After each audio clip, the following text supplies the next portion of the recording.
Welcome back, deep divers. Ready for another deep dive? Always. What are we looking at today? Today we're cracking open a story that's equal parts hilarious and heartwarming.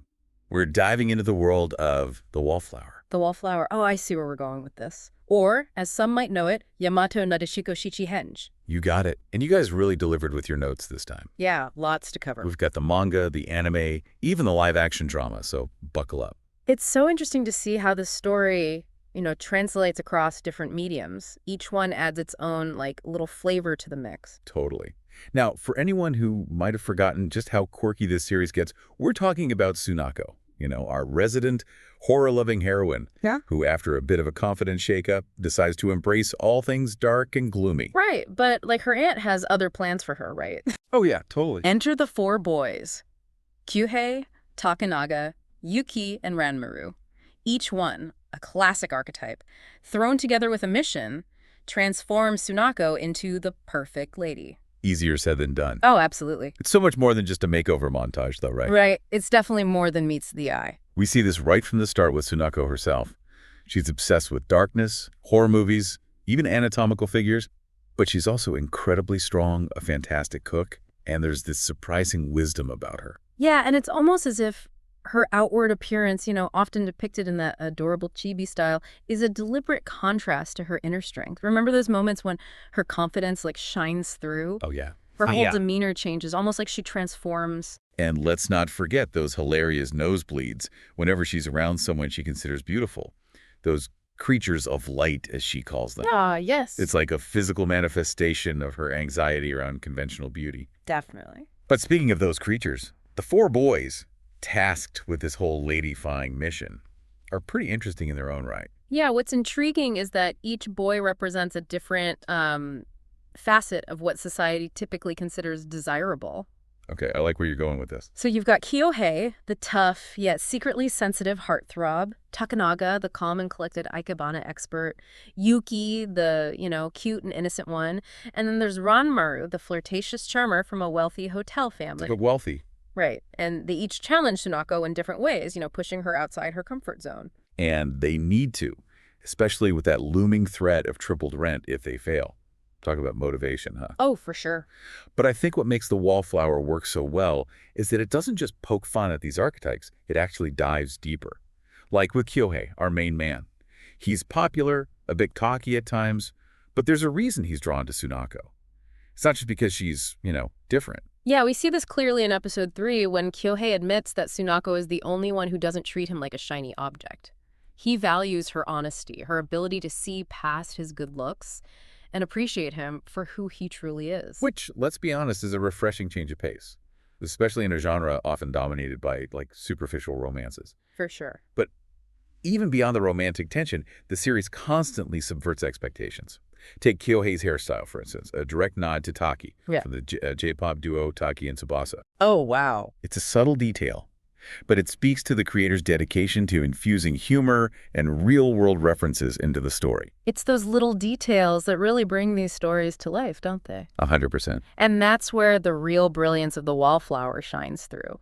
It takes these, seemingly superficial elements, the Bishan tropes, the makeover plotline, and uses them to explore deeper themes of self-acceptance and challenging societal beauty standards. Absolutely. Think about it. Here's Sunako, who fully embraces her love for all things spooky and macabre. She shuns sunlight, surrounds herself with anatomical figures, and even faints at the mere sight of a conventionally attractive person. Yet it's these very quirks that make her so endearing. It's in those moments where her, true self shines through her loyalty to her friends, her unexpected strength, her hidden culinary talents, that the series challenges us to look beyond the superficial and appreciate the beauty of individuality. It's like the show is saying, hey, who needs perfectly coiffed hair and a closet full of designer clothes when you can rock a skull print dress and whip up a gourmet meal? And honestly, Sunako in that skull print dress is iconic. Speaking of iconic, we can't forget those hilarious attempts to ladyfy Sunako, often with disastrous yet incredibly funny results. That school festival episode where they try to pass her off as a proper lady in their haunted house, pure comedic genius. Don't remind me. The image of Sunako popping out with those glowing eyes and fake fangs is forever etched in my memory. But it's interesting how even amidst the chaos and humor, Those moments reveal a subtle shift in the dynamic between Sunako and the boys.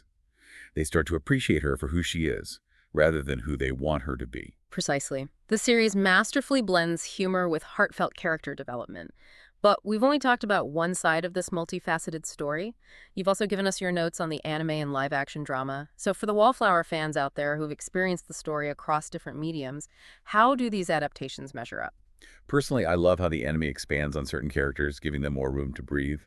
The Goth-Loli sisters, for example, their scenes are pure comedic gold. Oh, absolutely. Their attempts to teach Sunako the ways of goth loli fashion are legendary. The anime really captures their eccentric personalities. On the other hand, the live-action drama takes a different approach. Remember how it introduces the landlady's son? That was a brilliant twist. He added a whole new layer of complexity to the story, constantly keeping the boys on their toes, wondering if he's an ally or about to expose Sunako's secret. It's fascinating to see how each adaptation stays true to the heart of the Wallflower, while bringing its own unique elements to the forefront. It reminds us that a good story can be reimagined and rediscovered in countless ways. And it's not just the characters that get a fresh take in the adaptations. The anime's soundtrack, for example, it's phenomenal. Oh yeah, it's so good. Did you know the theme song was actually performed by Kyouhei? Wait, really?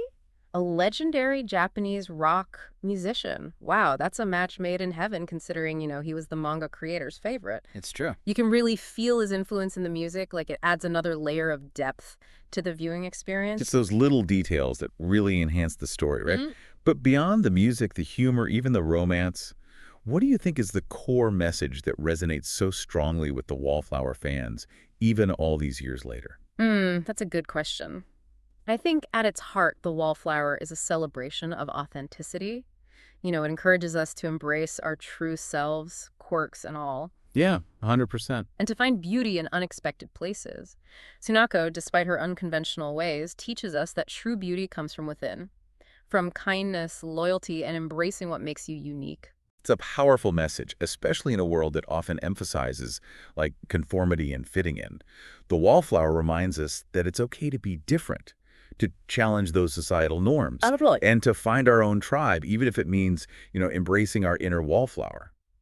What really struck me looking back at all the source material you provided is how expertly the series blends these, profound messages with laugh-out-loud humor. Yeah, it does it so well. It never feels preachy or forced. Exactly. It's a testament to the creator's skill that they can tackle such complex themes while still, keeping us thoroughly entertained. It makes you wonder, what would happen if we all, embraced our inner Sunako a little more? Now there's a thought. Imagine the possibilities if we all felt empowered to be our authentic selves without fear of judgment. And, it makes you think. If you were suddenly dropped into that chaotic mansion with Sunako and the boys, what role do you think you'd play? That's a tough one. Part of me thinks I'd be drawn to Sunako's, unique perspective, maybe sharing late-night horror movie marathons and philosophical conversations about life, the universe, and everything. I can totally see that. Though I have a feeling I'd be the one trying, and probably failing, to keep up with their antics, documenting the whole hilarious journey along the way. Either way would be an unforgettable experience. And that's the magic of the Wallflower, isn't it? It invites us into this world of quirky characters, heartwarming moments, and thought-provoking themes, leaving us with a smile and a renewed appreciation for the beauty of individuality. Beautifully said.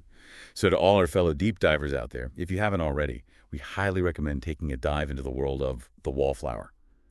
Whether you start with the manga, lose yourself in the anime, or even give the live-action drama a try, we guarantee you'll walk away with a fresh perspective and a whole lot of laughs. I second that. As always, we'd love to hear your thoughts. What resonated with you? What surprised you?